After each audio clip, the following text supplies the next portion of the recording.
행복이라고 하는 책에서 한국 초기 유학생으로서의 이야기를 전하고 있습니다.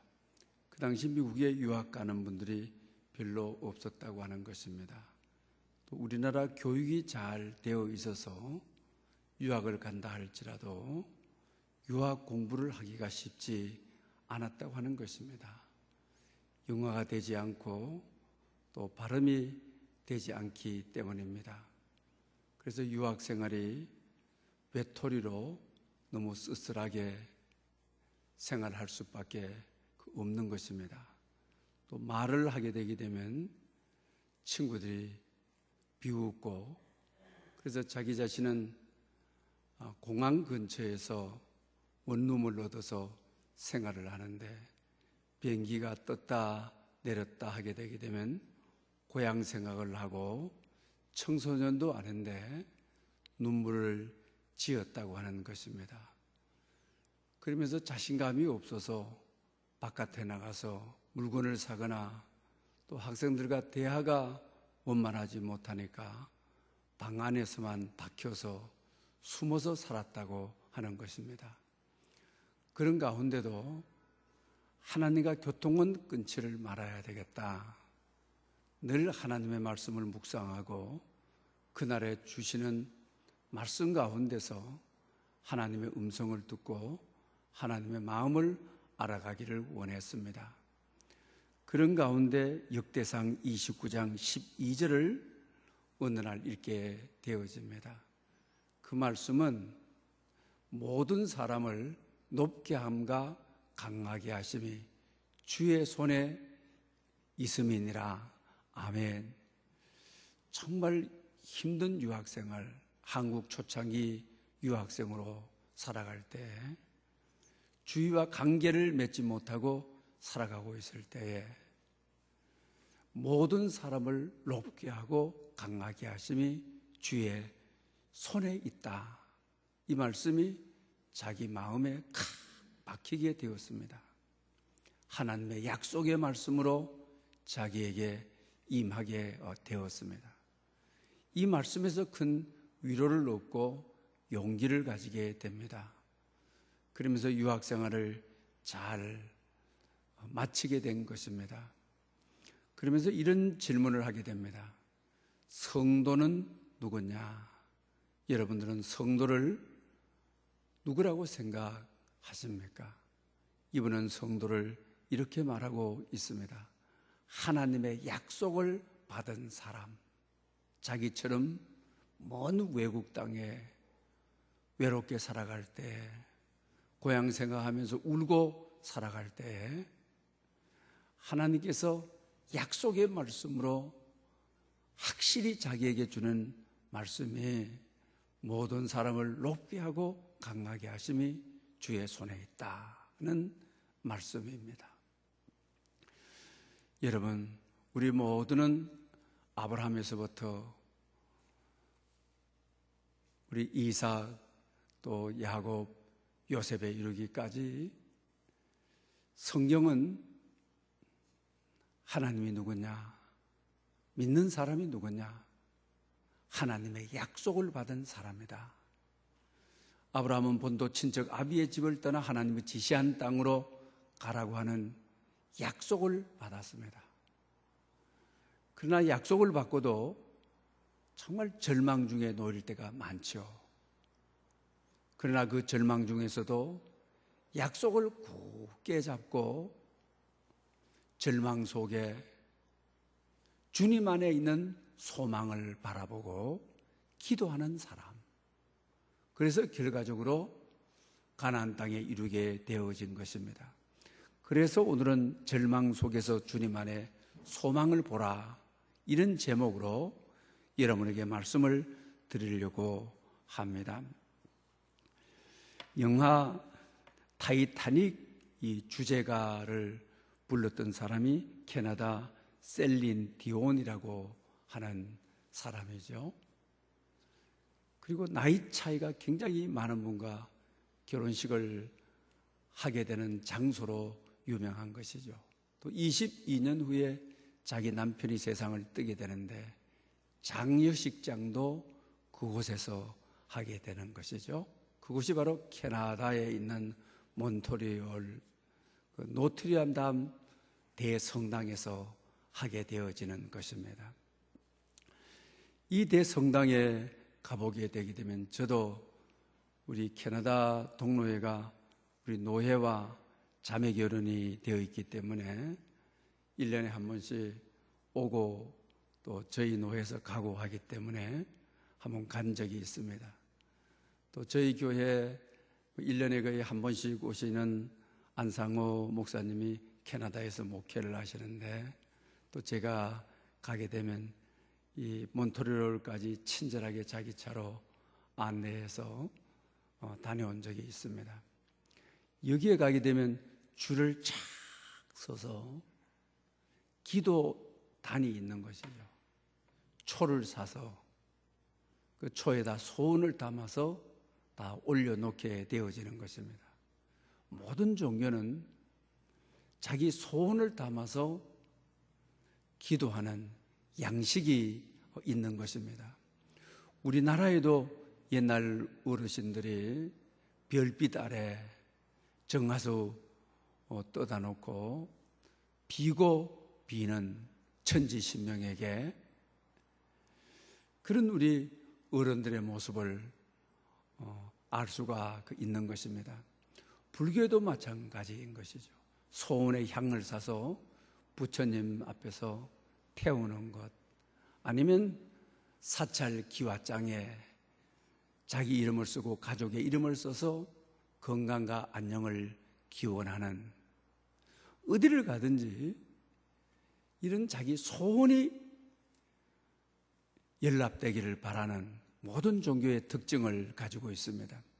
이제 11월 17일에 되게 되면 이제 공부했던 학생들이 수학 능력 시험을 치게 되어지는 것이죠. 우리나라에서 이 시험이 칠 때마다 가장 많이 모이는 곳이 어디인지 압니까? 경남에 가게 되면 팔공산이라고 하는 곳이 있죠. 해발 850m인데요. 이곳에 가보게 되면 석가상이 하나, 석조 열애자상이라고 해서 석가가 있는 곳이죠. 그런데 이곳은 그의 머리 위에 박사모가 씌워져 있는 것이죠. 한 15cm 지름, 이 두께가, 그리고 지름이 180이나 되는 잘생긴 분의 머리에다가 박사모가 쓰여져 있는 것입니다. 그래서 수험생을 둔 많은 분들이 거기 와서 그 박사모 아래에서 소원을 빌게 되게 되면 영험하다고 해서 많이 모여들게 되어지는 것을 봅니다. 여러분, 어느 종교든지 소원 성취를 비는 기도는 다 있는 것입니다. 그러나 우리 기독교에 있어서의 기도라고 하는 것은 어떤 약속을 받지 못하였는데 막연하게 이름 모를 신에게 빌고 비는 것이 기도가 아니라고 하는 것입니다. 앞에서 말씀드린 대로 성도는 아브라함처럼 하나님의 약속을 받은 사람, 우리는 성경에서 하나님의 약속을 받은 사람인 것입니다. 하나님의 약속을 잡고 하나님의 말씀을 잡고 우리 삶의 절망 가운데서도 약속을 믿고 하나님의 말씀만 해서, 복음만 해서 소망을 바라보는 사람들이 성도라고 하는 것입니다. 오늘 여기 현수막이 붙어져 있습니다. 우리 다니엘 기도회가 매년 11월 1일부터 21일까지 개최되어지게 됩니다. 이번 우리가 기도회를 통해서 우리 모두가 약속받은 자답게 하나님의 말씀을 굳게 잡고 우리의 소원을 성취해가는, 하나님의 뜻을 이루어가는, 그리고 금년이 가기 전에 우리 교회의 현안의 문제며 여러분의 개인적인 모든 문제들이 이루어지는 역사가 있기를, 준비를 잘하는 여러분 될 수 있기를 바랍니다. 오늘 본문에는 한많은 한 여인이 등장하게 됩니다. 원한이 많습니다. 그런데 자기를 담당하고 있는 재판관은 하나님을 두려워하지 않고 사람을 무시하는 사람입니다. 그러니 아무리 찾아가도, 아무리 자기 소원을 아래도, 자기 인생의 원한을 풀어달라고 해도 돌 같은 사람이라 들어주지 않는 사람인 것이죠. 하나님을 두려워하지 않고 사람을 무시하는데 사람의 말에 귀를 기울여 줄 사람이 아닌 것이죠. 이와 같은 처지에 놓여 있는 여러분 가운데 기도하다가 낙심한 분이 계십니까? 특별한 소원을 가지고 기도하다가 그 응답이 너무 오랫동안 되지 않아서 좌절 중에 계신 분이 계십니까? 기도하다가 너무 소원이 이루어지지 않아 절망감을 느끼고 기도의 자리를 떠버리는, 하나님이 없는 것 같은 감정과 느낌으로 살아가고 신앙생활을 하는 분은 계시지 않습니까? 오늘 그분들을 향하여 기도에서 가장 중요한 메시지를 우리에게 주시는 것입니다. 오늘 본문 1절에 항상 기도하고 낙심하지 말 것을 이렇게 말씀하십니다. 기도에서 가장 중요한 것은 기도가 지연된다 해서 하나님의 응답이 속히 오지 않는다 하여서 낙심하지 말라. 그러면서 마지막 8절에 가서는 내가 속히 너의 원한을 풀어주리라. 오늘 이것이 답인 것이죠. 오늘같이 어려운 시대에, 미래가 불확실한 어려운 시대에 현실이 아주 암울한, 어떤 계획을 짤 수 없는, 오늘 본문의 이 한많은 여인처럼 그 여인은 또한 가부라고 했습니다. 남편의 도움을 받을 수 없는 여인이라고 말을 하고 있습니다. 세상에 어디 기댈 것이 없는, 그리고 자기를 담당하고 있는 재판관은 돌같이 움직여지지 않을, 아무리 많이 찾아가도 하소연을 해도 울어도 움직여지지 않을 사람이라고 하는 것이죠. 그런데도 이 여인은 변함없이 찾아가는 것입니다. 그래서 주님께서 하시는 말씀이 불의한 재판관을 보라. 불의한 재판관도 끊임없이 찾아오니까 하나님이 마음을 변화시켜 놓는, 그리고 그의 한을 풀어주는 모습을 보게 되어지는 것이죠. 그러면서 주님께서 불의한 재판관도 반납 부르짖었을 때에 그 한을 풀어주시는데, 우리 하나님 아버지께서 속히 너의 원한을 풀어주지 아니하시겠느냐? 이게 답인 것이죠. 교회 현안의 문제도 그렇습니다. 한 2년 동안 시간이 길어졌습니다. 피로감이 올 수밖에 없죠. 그동안 하나님께서 많이 역사해 주시고 남은 과제들이 한 2개 정도 고비를 넘어야 될 문제들이 있습니다. 때로는 그 시간이 너무 기므로 속히 이루어지지 않아요. 교회가 낙심할 수가 있습니다. 주저앉을 수가 있습니다. 아니면 오랜 시간 동안 육체적으로 피곤하여 자리를 뜰 수가 있는 것입니다. 그러나 우리 주님은 분명히 말씀하시기를 항상 기도하고 낙심하지 말라. 이것이 기도의 핵심이다. 왜? 이제 다 왔는데,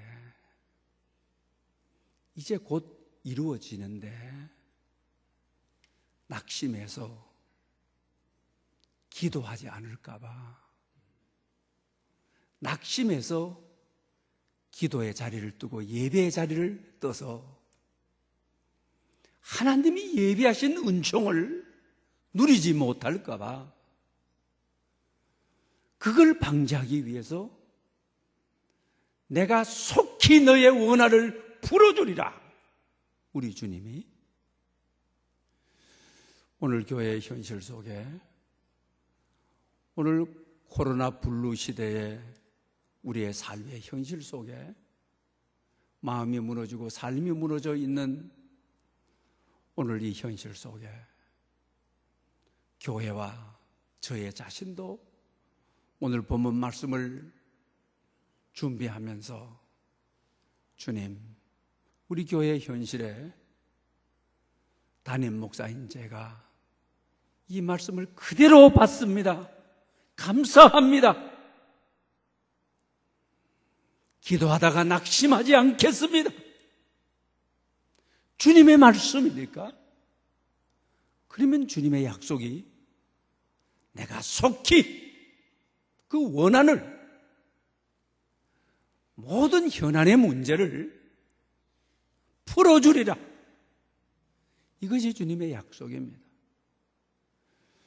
가정을 위하여 기도하다가, 자녀를 위해서 기도하다가, 여러분의 사업을 위하여 기도하다가 낙심 중에 있는 분들, 어려움에 직면해 있는 분들,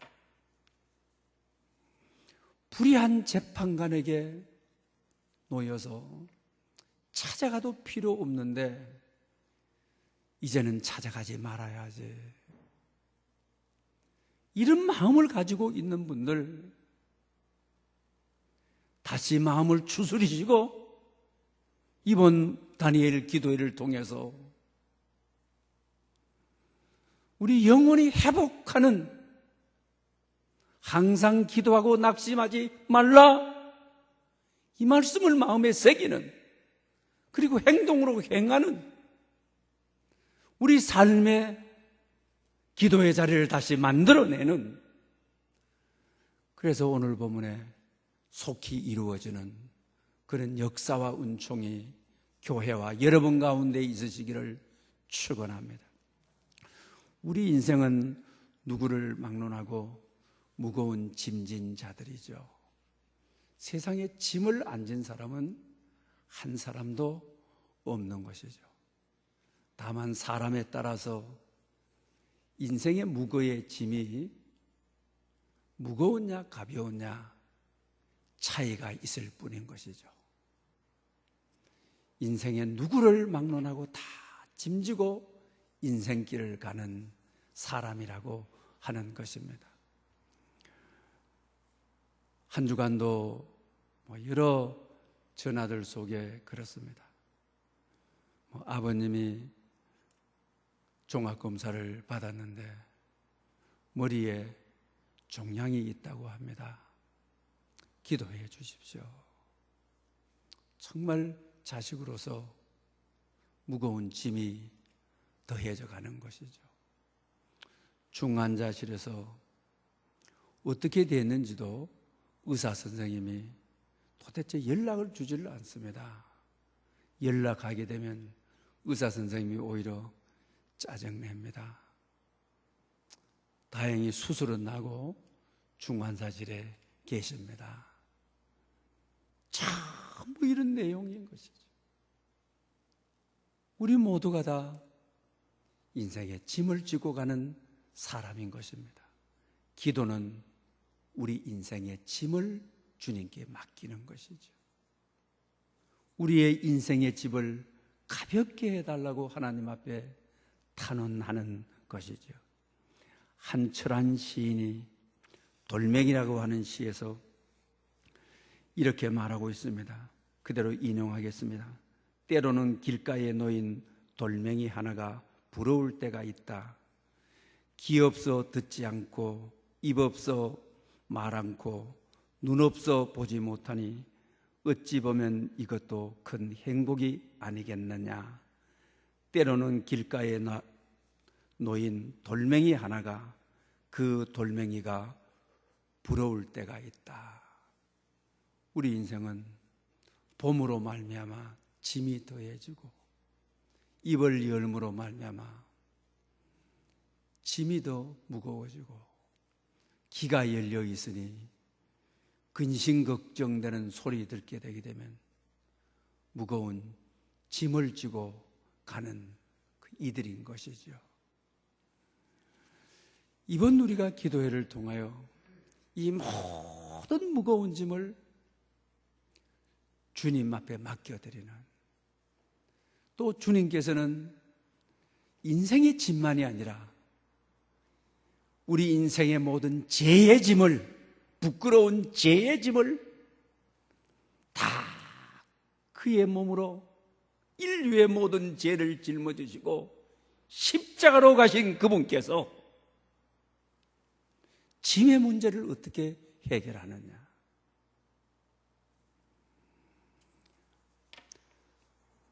너희 모든 짐을 주께 맡기라고 하신, 너의 모든 근심을 주께 맡기라고 하신, 그러면서 오늘 본문에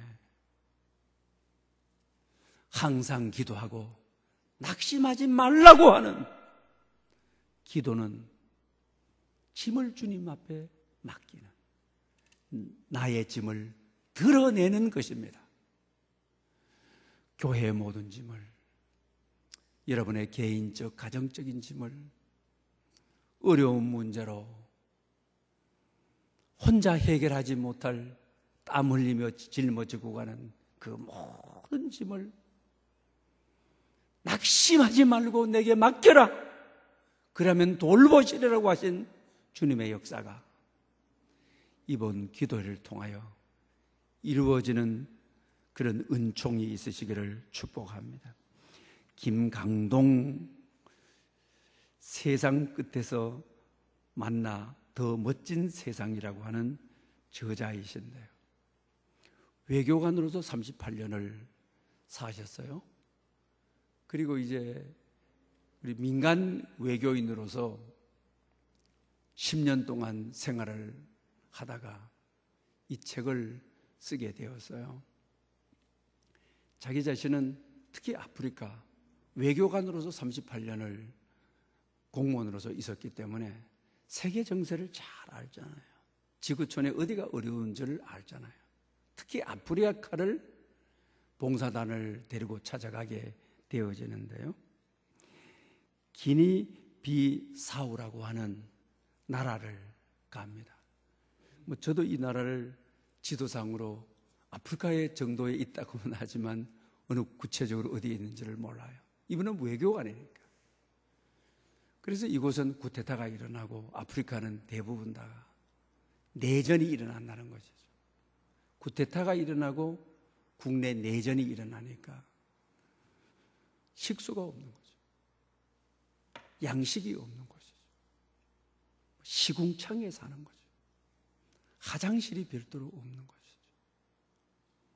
화장실 하는 물이나 식사로 먹는 물이나 특히 어린 아이들의 이 식수가 너무 급하다고 하는 것이죠. 그래서 한국 봉사단을 데리고 거기에 가게 되게 되면 한국에서 얼마나 좋은 문화적인 시설에 아파트마다 얼마나 물 잘 나고 화장실이 얼마나 깨끗한 것입니까? 기가 막히는 거죠. 파리떼기들이 이글거리고 하루도 잘 수가 없는 것이죠. 그래서 많은 분들이 우리가 여기 왜 왔습니까? 내일 당장 떠나십시다. 하루도 머물 수 있는 공간이 우리가 여기서 병들어서 가겠습니다. 이런다는 것이죠. 그런데 하나님은 꼭 그때마다 붙여주는 사람이 있고 기도로서 준비된 사람이 나타난다는 거예요. 그때도 한 사람이 나타나서 우리가 10년 동안 당신네들이 오도록 기도했습니다.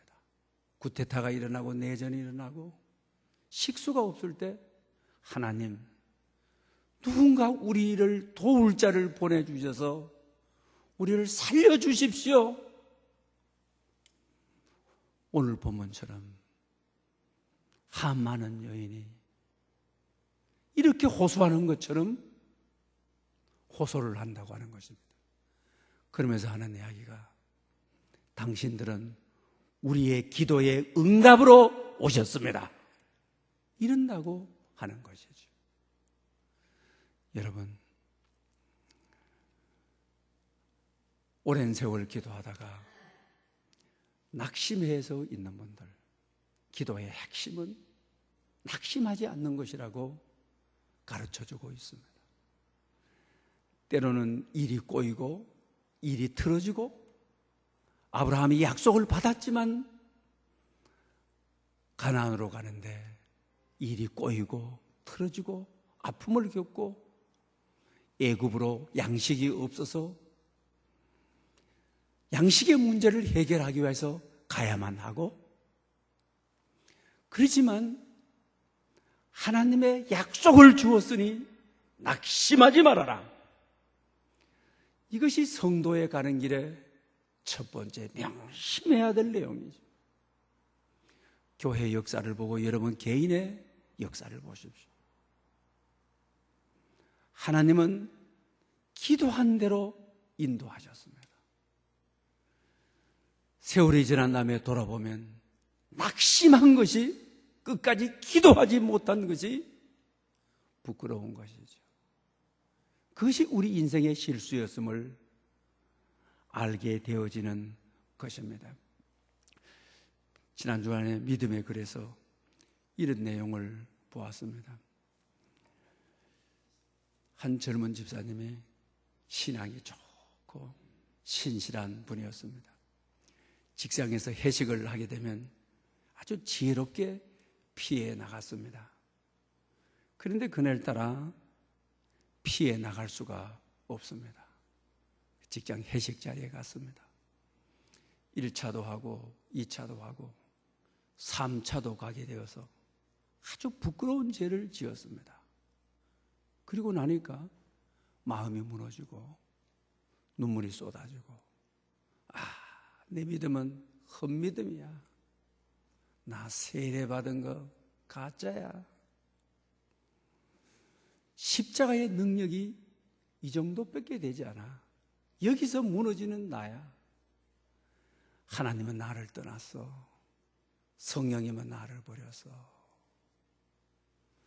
그리고 집으로 울면서 돌아오는데 교회 앞을 지나가게 되는 것입니다. 교회에 불이 켜져 있어서 교회 안으로 들어가게 되어지는 것이죠. 다행히 목사님이 계셔서 목사님께, 목사님, 저는 가짜 집사예요. 나는 오늘 이렇게 무너져 버렸어요. 내 생각에 하나님이 나를 버릴 것 같은 죄를 지었습니다. 분명히 하나님이 나를 버리셨습니다. 이렇게 낙심하면서 죄책감을 느끼고 펑펑 우는 것입니다. 그때 목사님께서는 에베소 4장 30절을 주면서 집사님, 이 말씀을 읽어보세요 라고 했습니다. 그 말씀은 다름이 아닌 하나님의 성령을 금신되게 하지 말아라. 그 안에서 너희가 구원의 날까지 인치심을 받았느니라. 할렐루야. 이 말씀을 다 읽고 나니 집사님 부끄러운 죄를 짓고 나니까 집사님 그렇게 괴로워하시잖아요. 그렇게 괴로워하신다고 하는 것은 하나님이 집사님 마음에 계신다는 것 아닙니까? 3차까지 갔던 사람 속에서 그렇게 괴로워하던가요? 그 사람들은 별로 괴로워하지 않는다고 하는 것이죠. 죄를 지어도 내가 괴로워한다고 하는 것은, 뉘우친다고 하는 것은, 죽을 것 같은 아픔을 느낀다고 하는 것은 성령님이 내 안에서 나를 위하여 이러면 안 되는데 하고 근심하기 때문에, 성령님께서 나를 근심해서 말할 수 없는 탄식으로 내 안에서 울고 계시기 때문에 내가 괴로운 것이죠. 만약에 집사님이 괴로워하지 않는다면 몰라도, 괴로워한다고 하는 것은 성령님이 계셔서, 성령님이 근심하고 계시기 때문에 집사님을 위해서 눈물로 중보 기도하며 계시기 때문에 괴로워한 것이 아닙니까? 그때 이 집사님은 성령을 부둥켜 안고 펑펑 우는 것입니다. 그러면서 그의 영혼이, 구원이 다시 회복되어지는 것입니다. 내 죄가 하나님으로부터 버림받은 것 같은 그런 느낌을 가지지만, 그러나 버림받은 것 같은 죄를 지은 나를 버리지 아니하시고 떠나지 아니하시고 용서하시고 사랑하시고, 내가 너를 고아와 같이 버려두지 않는다, 내가 너를 떠나지 않는다. 이것이 바로 믿는 자의 축복이요, 우리가 누려야 될 영적인 행복이라고 하는 사실입니다. 여러분 가운데 부끄러운 죄로 말미암아 나는 저주받았다고 내 자신을 낙인 찍고 있는, 나는 무슨 일을 해도 안 된다라고 하는 이런 관념에 사로잡혀 있는 분들, 하나님이 나를 반드시 버릴 거라고 하는 그런 부끄러운 죄를 지었다 할지라도 이번 기도회를 통하여 여러분 안에 계시는 성령님이 다시 작동하고 다시 역사하고 다시 새롭게 하고 여러분을 다시 세워주는 그런 놀라운 은혜가 있으시기를 축원합니다. 지난 주간에 원광희 목사님이 쓰신 잠실교회 원로 목사님으로 계시는 분인데, 원광희 목사님으로부터 선물을 받은 것이 아니라 그 교회 부목사님으로 계시다가 지금 안양에서 선한 목자 교회를 하시는 목사님께 선물을 받았어요. 그래서 이분이 원로 목사님으로 은퇴를 하시고 강원도에 가서 대안학교를 하고 계세요. 근데 그 책을 첫 페이지부터 상당히 두꺼운 책인데, 교회를 섬기면서 대안학교를 하면서 하나님께서 어떻게 기도로 이끌어 주셨는지, 정말 기도하다가 낙심하지 말아야 된다고 하는 많은 수많은 고비를 넘기면서 어떻게 역사해 주셨는지 눈을 뜰 수 없을 정도로 마음에 와서 닿는, 마음에 와서 불을 던져주는 그런 말씀이었습니다. 교회도 그렇지만은 은퇴 후에 대안학교를 하시게 되는데 늘 그런 기도를 했대요. 하나님, 만남의 복이 있게 해주십시오. 목회자는 만남의 복이, 참 사람을 잘 만나는 복이 있어야 되죠.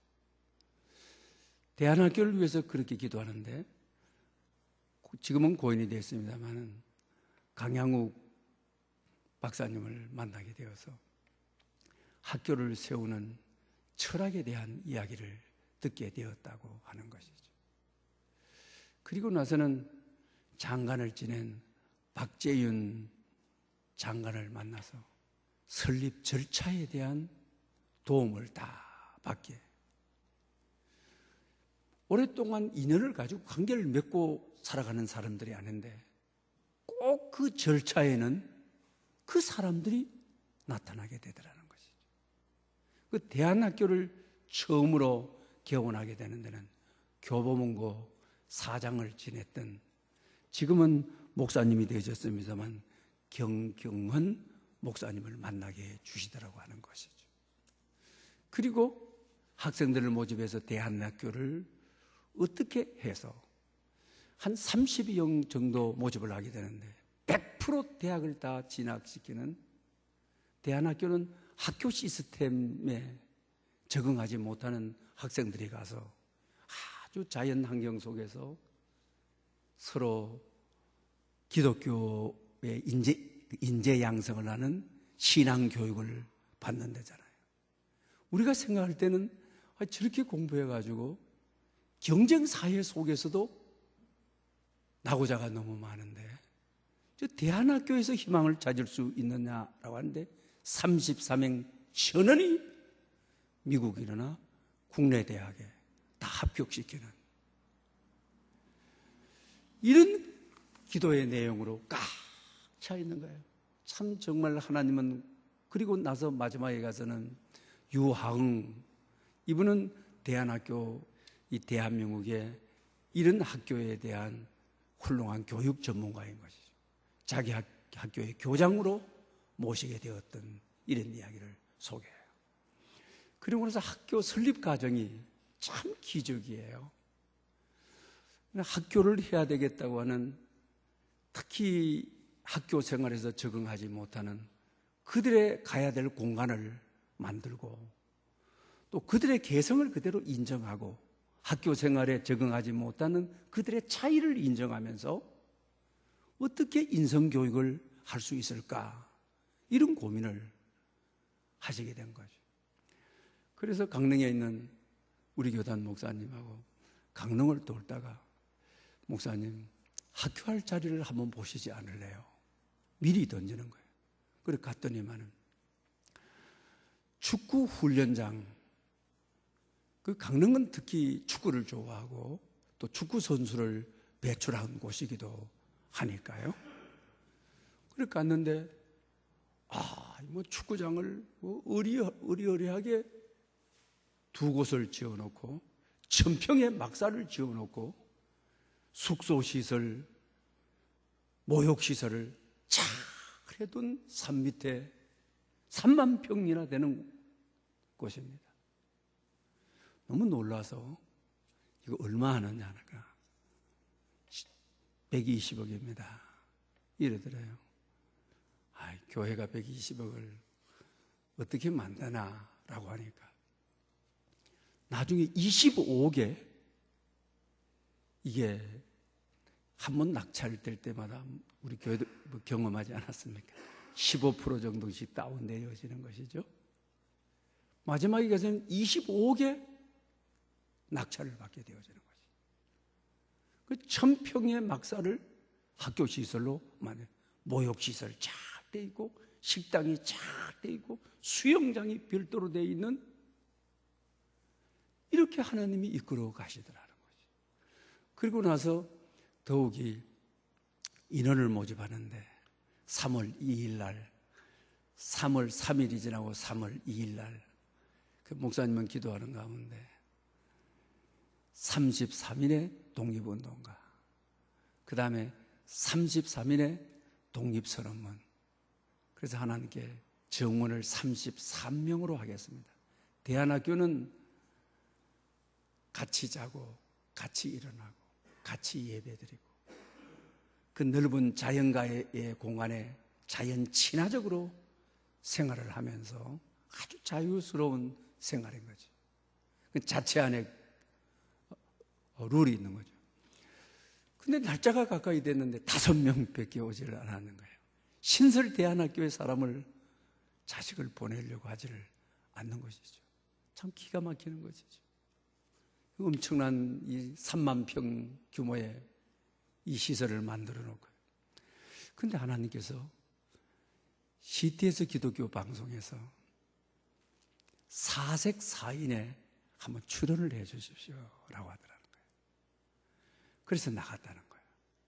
근데 내가 지금 목회 은퇴를 하고 이 학교에 적응하지 못한 이들을 위해서 그들의 차이를 인정하고 그들을 기독교 인성으로 교육을 하기 위해서 학교를 설립했다. 한 번 나가서 출연했는데 31명이 오더래. 그래서 3월 2일 날 개원을 하는데 막 교장 선생입니다. 집사입니다. 장로님들 와서 31명이 왔으니까 막 감사하다, 기적이다 그러는데 자기 마음속으로는 아니더라는 거 하는 거예요. 하나님 33인이라고 기도했는데 왜 31인입니까? 하였다는 거예요. 그래 이제 3월 1일 날 입학식을 하고 입학식이 끝나는데 두 자매가 문을 열고 들어오더라는 거예요.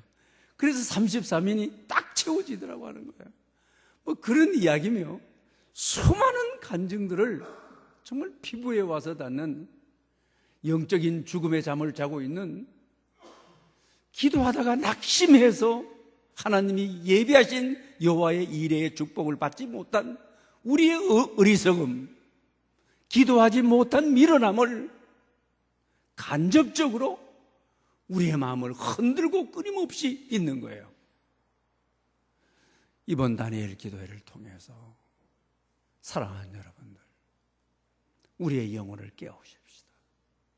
오늘 본문에 주시는 말씀, 항상 기도하고 낙심하지 말라.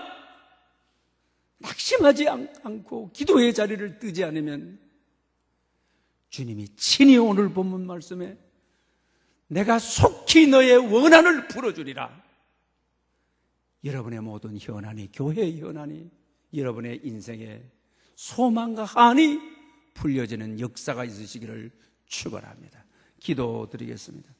항상 기도하고 낙심하지 말아야 할 것은 내가 너희에게 이르노니 속히 그 원한을 풀어주리라 하신 주님, 오늘의 코로나 브루 시대에 하나님이 우리 안에 두신 이 약속을 붙들고 일어나게 하시옵소서. 우리 주님이 응답을 주신다는 확신을 가지고 이 시대의 절망 속에서도 주님만의 소망을 보게 해 주시옵소서. 예수님의 이름으로 기도드립니다. 아멘. 주신 말씀을